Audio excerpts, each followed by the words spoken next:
Senator Cramer.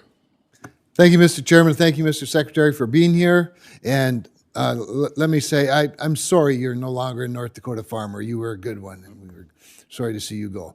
So I'm going to really shift gears here and talk about something that truly is bipartisan, and that is the adoption tax credit. And I know you wake up every morning thinking about it, but and I'm just going to ask you to look into it for me. But during last year's Working Families Tax Cut, the reconciliation package, we took a version. We altered the adoption tax credit a bit to include making it partially refundable up to $5,000. And previously, up until 2011, there was a refundability of part of the credit.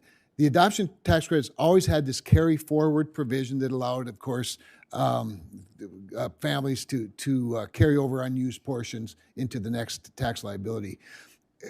Our intent in the Working Families tax cuts was for the carry forward to be eligible for the $5,000 refund as well. And the JCT actually included that in their score, again, which sort of validates the intent of Congress.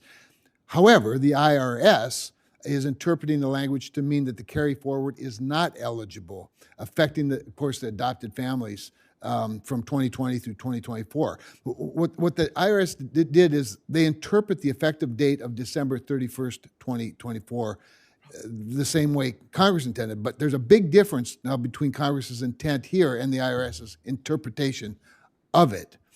I don't believe it was the administration's intent to make this what I believe to be a mistake when the president signed it into law. So I just wanted to bring it to your attention, mostly to highlight it and then to see if you'd be willing to look into it for me. Senator, I believe you're referring to the section 7402. And my tax office is very happy to work with your staff. I look forward to that. And the underlying bill that created this language is very bipartisan. Our colleague, my good friend Amy Klobuchar, and I co-chair the Adoption Caucus, or the coalition, and work on these things closely together. So we'd love to work with you. Okay, on another matter, yesterday, in the House, my friend and colleague, Bill Huizenga, Congressman Huizenga, talked to you about the 3% budget resolution bill that he has. I'm leading that resolution over here in the Senate. The goal of it is to establish the goal of reducing the federal deficit to 3% of GDP. Now, you referenced in your opening statement, I noticed that it's already been reduced somewhat to 5.4%. And one of the ways we can grow out of a deficit, or we can get out of a deficit or reduce a deficit, is by growing out of it. But I'd like to work on both sides of the ledger with you a little bit, because you have said that we don't have a revenue problem, we have a spending problem, and I absolutely 100% agree.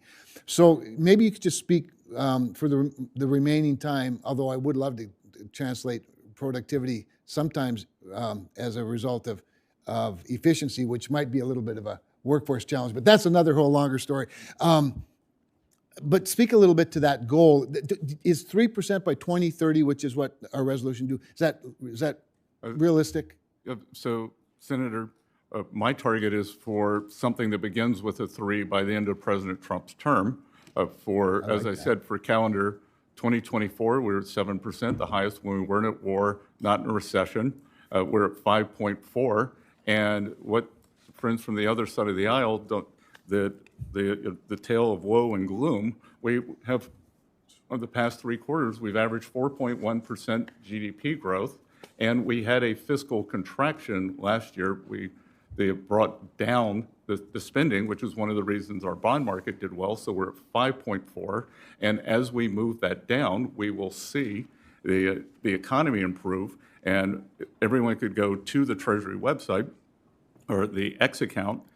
I'm old school. They can go to the X account, and they can see a study by MIT that shows that the budget deficit that was blown out in 21 and 22 created the great inflation of 22.